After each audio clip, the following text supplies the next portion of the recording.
what the president is trying to do is to paint a rosy image or a rosy picture of the Philippine economy, pero yung actual na nangyayari talaga is quite the opposite, no? So sa tingin ni Marcos Jr. Upbeat siya sa ekonomiya, no? Gumaganda ang lagay ng ekonomiya, but yung katotohanan niyan is kabaliktaran, no? Bakit ko nasabi yan? Kung titingnan mo yung datos, Jade, nung first quarter of 2026, ang inilago lang ng ekonomiya is 2.8%. At hindi pa natin dyan nakita ng buo yung naging epekto ng digmaan sa Middle East, dyan sa 2.8%. So ibig sabihin, pag titingnan mo yung growth ng ekonomiya, ng pangkalahatang ekonomiya for the second quarter, magiging mas mababa pa yan sa 2.8%. Ang inflation, Jade, for April is 7.2%. At taas pa yan because of the conflict nga, yung pagtaas ng presyo ng produktong petrolyo. So from growth and prices alone, makikita mo na hindi maganda ang ekonomiya, no? Po, sa gitna nga ng tensyon dyan sa Middle East, sa paghina ng paglago po ng ating ekonomiya. Positibo po si Pangulong Bongbong Marcos Jr. na patuloy na lalago ang ating ekonomiya at lumalakas po yung investors' interest dito po sa Pilipinas. Bilang isang ekonomista, ano ho ba yung inyong masasabi po dito at ang assessment po ninyo sa kalagayan ng ating ekonomiya dito sa ating bansa? You know, I think, Jade, what the president is trying to do is to paint a rosy image or a rosy picture of the Philippine economy, pero yung actual na nangyayari talaga is quite the opposite, no? So sa tingin ni Marcos Jr. Upbeat siya sa ekonomiya, no? Gumaganda ang lagay ng ekonomiya, but yung katotohanan niyan is kabaliktaran, no? Bakit ko nasabi yan? Kung titingnan mo yung datos, Jade, nung first quarter of 2026, ang inilago lang ng ekonomiya is 2.8%. At hindi pa natin dyan nakita ng buo yung naging epekto ng digmaan sa Middle East, dyan sa 2.8%. So ibig sabihin, pag titingnan mo yung growth ng ekonomiya, ng pangkalahatang ekonomiya for the second quarter, magiging mas mababa pa yan sa 2.8%. Ang inflation, Jade, for April is 7.2%. At taas pa yan because of the conflict nga, yung pagtaas ng presyo ng produktong petrolyo. So from growth and prices alone, makikita mo na hindi maganda ang ekonomiya, no? Not to mention, Jade, yung low investment numbers na nakikita natin. So halimbawa, yung foreign direct investment, no, kung titinan mo nung Pebrero nitong taon na ito, ang ibinaba nito ay mahigit 30% kung ikukumpara nung nagdaang taon. And then, kung titingnan mo rin, Jade, yung growth ng investment for first quarter, bagsak, 3.3% negative. No, ibig sabihin, imbis na lumago, nag-contract pa yung investment mo. Ang industrial output natin, yung manufacturing ng ating bansa, negative 0.1% nung first quarter. At kung titingnan mo rin yung tinatawag na Purchasing Managers Index or PMI nung Marso, bumaba ito ng 50%, nasa 48.3% ito. So ang ibig sabihin niyan, Jade, yung PMI na yan, kapag bumababa po yan, ibig sabihin nagkakaroon ng contraction. So mapo-foresee natin na by second quarter, magkakaroon pa ng contraction ng ekonomiya. Not to mention pa, Jade, ito, add icing on the cake, yung record na paghina ng piso sa dolyar. No, chinek ko ngayon lang, ang halaga ng isang dolyar dyan sa Pilipinas, nasa 61 pesos and 77 centavos. So, I don't know kung anong nakikita ni Marcos Jr. pero kaming mga economist, nakikita namin ang datos hindi maganda. No? So, I think what the president here is doing, Jade, is he's just presenting a quite a different picture of the Philippine economy, which is very different from what we are seeing in the data, Jade. Opo, pero masasabi ba nating bagsak ng ekonomiya natin o nasa critical level lamang ito ngayon, Dok? May mga sektor na bagsak eh. So halimbawa ang investment, no? Makikita ninyo na yung foreign direct investment humihina siya at nag-contract pa. So as far as investment goes, ay bagsak. I mean, sino ba naman ang gusto mag-invest sa Pilipinas kung ang politika natin talagang napakagulo, no?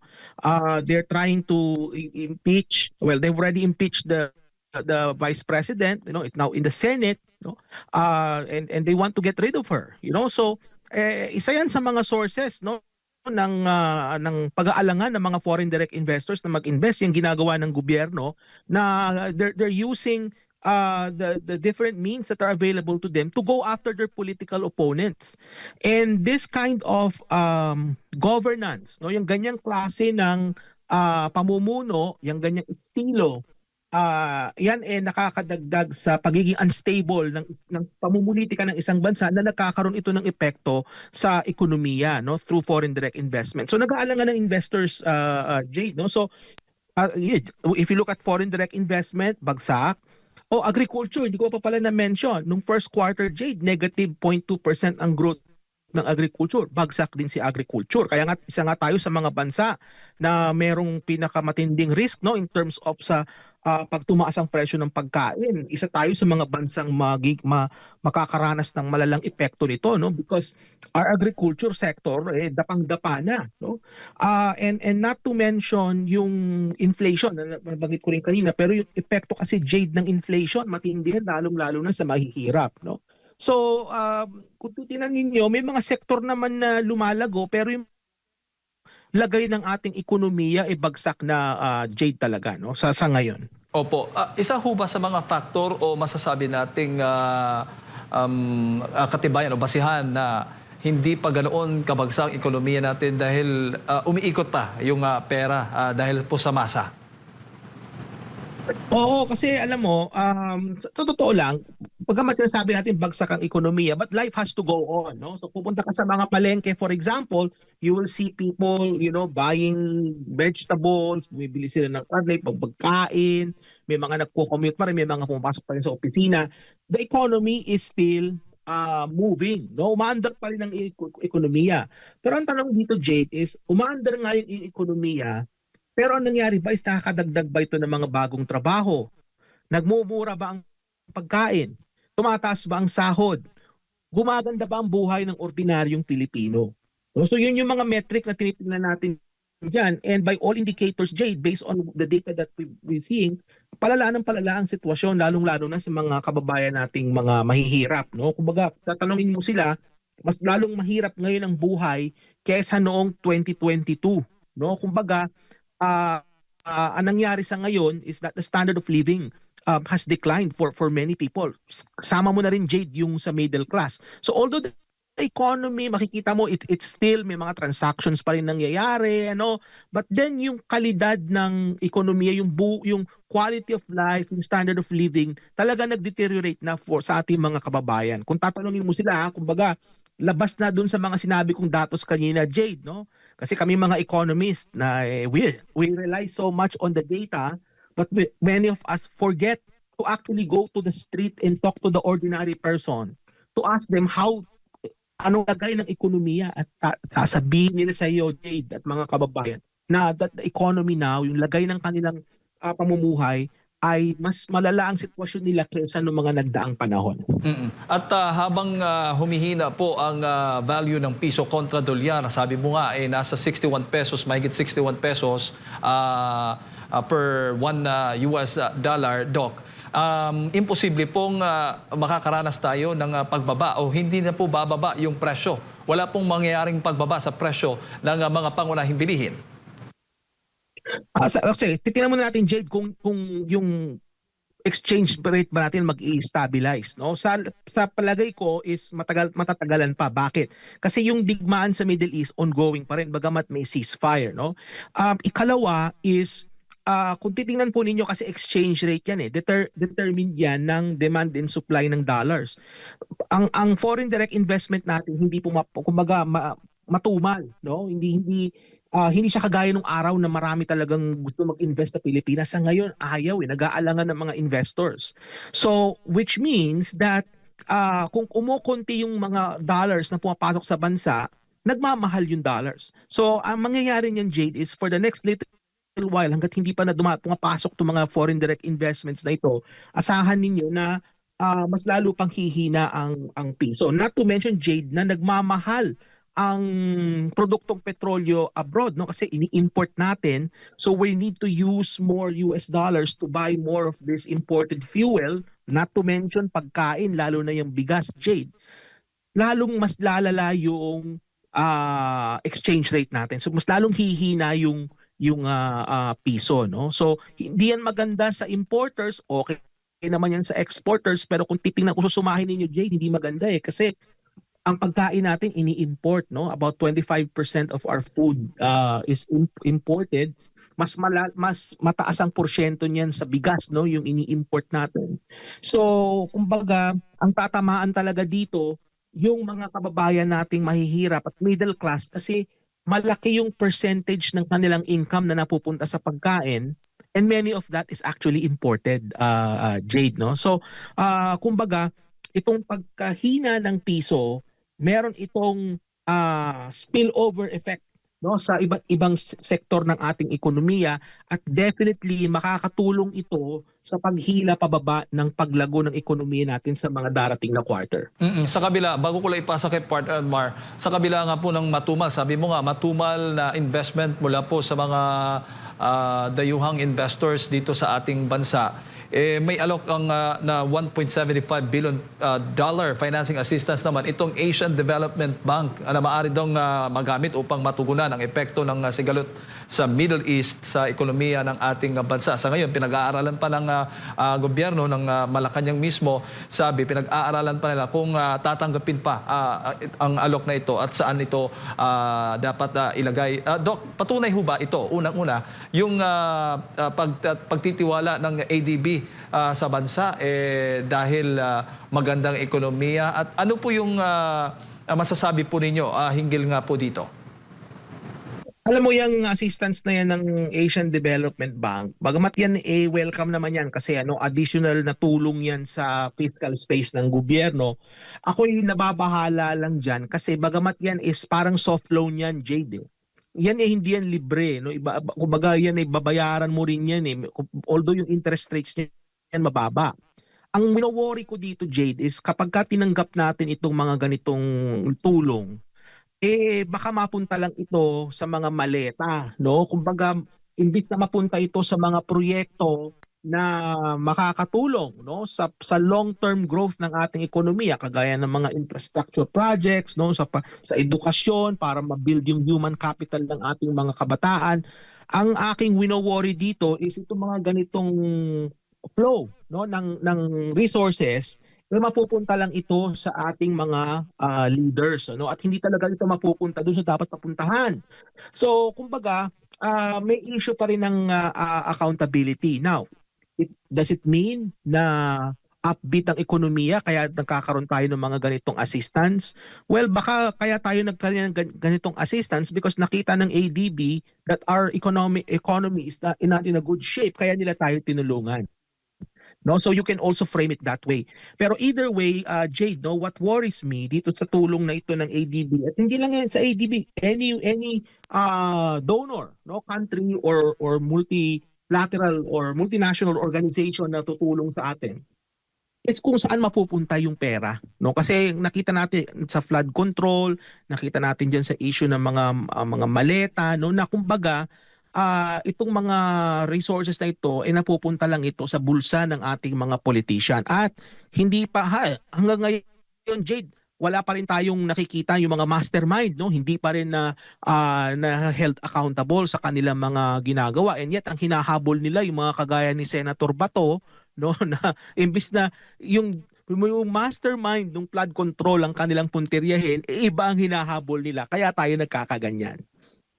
Doc, magandang umaga. Si Admar po ito. Pagdating po sa pagpapaganda or magandang epekto para sa ating ekonomiya, alin po ang mas may impact? Yung public spending po ba ng ating gobyerno or magmumula sa mga investor, maghikayat tayo ng mga investors sa hinaharap? Magandang tanong yan, Admar, no? Kasi kung tatanungin mo, no, ang dapat na nagli-lead ng growth ng ating ekonomiya is the private sector, Admar. So, ibig sabihin ng private sector, yung mga MSMEs natin, yan yung dapat na in-encourage natin na lumago, no, yung mga small business, no, yung mga ordinaryong mamamayan na kumakayod, ano. At syempre sama mo na rin yung mga medium-sized businesses. Kumbaga private sector ang dapat na nagli-lead ng paglago ng ating ekonomiya. Ang gobyerno diyan, Admar, kumbaga supporting role yan dapat sa growth, no. Ang dapat talagang nangunguna diyan private sector. Now, in terms of do naman sa papel ng FDIs, no, ng mga foreign investor, kasi ang ideya diyan, Admar, is that the Philippine economy is not able to generate yung sufficienteng kapital na kinakailangan para mapalago yung ekonomiya. No, kulang yung na-generate natin. Kaya kinakailangan pa rin natin na mag-infuse tayo ng kapital galing sa labas. No, yun yung pinaka-underlying principle dyan. Kasi sa ngayon, based sa struktura ng ating ekonomiya, kulang, no, yung na-generate nating kapital. So, kumbaga, still, no, if foreign direct investments come in, Admar, private sector pa rin yan, no? So kumbaga balik pa rin tayo dun sa ideya na ang dapat na nangunguna o nagli-lead, no, ng paglago ng ekonomiya is the private sector and not the government, ano? Kasi so kung sa totoo lang, Admar, ang issue kasi kapag gobyerno ang nagpapalago ng ekonomiya, walang innovation na nanggagaling sa gobyerno eh. Kasi ang ginagawa ng gobyerno, Admar, mangongolekta siya ng buwis at gagastusin niya itong nakolektang buwis sa mga programa. Yung growth na na-generate ng government spending, panandalian lang, hindi pang matagalang growth. Kasi kinakailangan mo pa rin dyan ng papel at mahalagang papel ng private sector. So kumbaga kung if the goal really is to, if you want to achieve long-term growth sa ekonomiya, make the right set of conditions para lumago ng mas malaki, no, yung private sector. Sa ngayon, Admar, hindi ganyan ang nakikita natin. Sa banggit ko nga kanina, ang mga private investors ayaw sa Pilipinas ngayon dahil nga dyan sa gulo ng politika. Nandyan itong digmaan sa gitnang silangan which affects their choice, ano, kung saan sila mag-i-invest. Ang mga red tape, nandyan pa rin, at graft and corruption. Isa yan sa reason kung bakit ayaw ng mga foreign investors na mamuhunan. At yan nagkakaroon yan ng epekto sa paglago ng private sector investment sa bansa. So kung tatanungin mo, Admar, kinakailangan, no, matulungan natin yung private sector na lumago kasi yan ang magpapalago ng iyong ekonomiya over the long term. Opo, no. Nalaman natin sa oral arguments sa Korte Suprema, Doc, yung naging kalakaran na yung galing sa unprogram, inilipat doon sa program, ginawang priority, yung mga priority programs na sinasabi mga key projects, talagang parte ng Philippine Economic Development Plan, yun ang hindi naging priority. Kung yun po ay may epekto at nakikita sa pag-aaral nila na may epekto para sa ating ekonomiya, Doc, so ibig sabihin ba nito dahil medyo natenga or delayed ba? So sa hinaharap natin, lalo na papalapit na rin yung pagpapalit ng bagong administrasyon, mararamdaman pa rin sa next administration yung posibleng epekto pa rin dito sa naging paggamit or prioritization ng paggamit ng pondo ng bayan sa kasalukuyan po? Yung mismanagement ng pera ng taong bayan, no, na nangyari diyan sa budget, no, nung 19th Congress hanggang sa ngayon, no, ang magsasuffer niyan, Admar, ay yung susunod na administrasyon. So kumbaga kung ano yung pagbabaliwala, no, ng mga leader natin, no, sa batas, no, kung alin man yung pag-mismanage nila diyan, ang consequence niyan sa susunod. So, kumbaga yung susunod na administration, Admar, mahihirapan 'yan sa umpisa para maisaayos, no? So maisaayos muli yung lagay ng ating finances, no, because of what happened in the 19th and also in the current Congress. Kasi nangyayari pa rin naman yan hanggang ngayon, Admar, no. And makikita mo yung epekto niyan in terms of sa infrastructure. Kasi ang mangyayari niyan, Admar, is mamumove yung completion dates ng mga big infrastructure projects, kagaya halimbawa nung subway, nung Metro Manila Subway, kagaya halimbawa nung North-South Commuter Railway. Yung completion dates niyan mamumove. Baka sa sobrang tindi ng mismanagement na nangyari, baka yung completion dates niyan ma-move pa well beyond dun sa termino ng susunod na administration. Ganun kalala yung mangyayari, Admar. So kumbaga, ang consequence niyan is ang taong bayan ang magsasuffer. Kasi kung hindi nila mapakinabangan itong mga proyekto na ito, silang mahihirapan at by extension yung ating ekonomiya, no? So ito ay halimbawa, ito nakikita natin na ito ay halimbawa ng consequence, no? Yung kahihinatnan nung pagmi-mismanage ng ating mga leader ng budget natin, no? So, kumbaga meron pa rin naman tayong magagawa, kumbaga if we elect the right set of leaders in 2028, kaya lang as I want to stress this, kung sino man yung uupo pagdating ng 2028, they have a challenge, no? Magiging challenge na yan is how to revert our economy or yung ating finances back to what they were, no? Especially during the time ni PRRD na maayos yan ng panahon ni FPRRD. But yan yung kailangang task na gawin ng ating mga leader in 2028, no? And kaya nakasalalay talaga yung eleksyon na yan, Admar, no? Mahalaga yan, nakasalalay ang ating ekonomiya diyan sa kahihinatnan or yung outcome ng eleksyon natin sa 2028. Opo, may bago pong DBM secretary, pinakabata po ito, 35 years old po. Doc, ano naman po ang inyo pong nakikita dito sa pagkuha ng kasalukuyang administrasyon sa pinakabatang kalihim? At siya po ay under ng Department of Budget and Management po, Doc. Well, it remains to be seen, Admar, no? Wala sa edad yan eh. No, nasa prinsipyo yan nung nakaupo diyan sa mga ahensya. Kasi kung ang kanilang prinsipyo ay susunod-sunod lang sila sa kung anong sasabihin sa kanila ng presidente halimbawa, no, at hindi nila isasaalang-alang ang kapakanan ng taong bayan, kagaya rin sila ng mga ibang opisyal na hindi maganda ang ginagawa, no? So kumbaga, wala sa edad yan, wala sa edukasyon yan, Admar. Nasa prinsipyo yan ng taong nakaupo.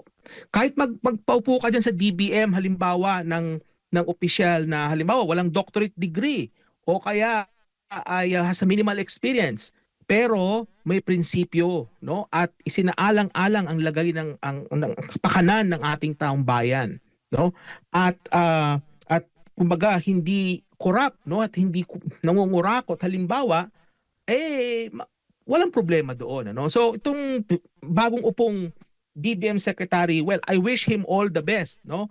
Pero tandaan din niya na nagmamatsyag ang taong bayan, no? Hindi kumbaga we're not watching him. We're actually all eyes on him, especially napaka-importante, Admar, nung kahensyang hinahawakan niya, kasi kung maalala niyo nung flood control scandal, involved ang DBM, no? Ayon dun sa mga lumabas sa hearing sa Senado na kung saan merong kinalaman ang DBM dun sa mga pondo na napunta sa flood control corruption, no? So mahalaga yung pwesto na yan ng DBM kasi yan ang nagre-release ng budget, ano?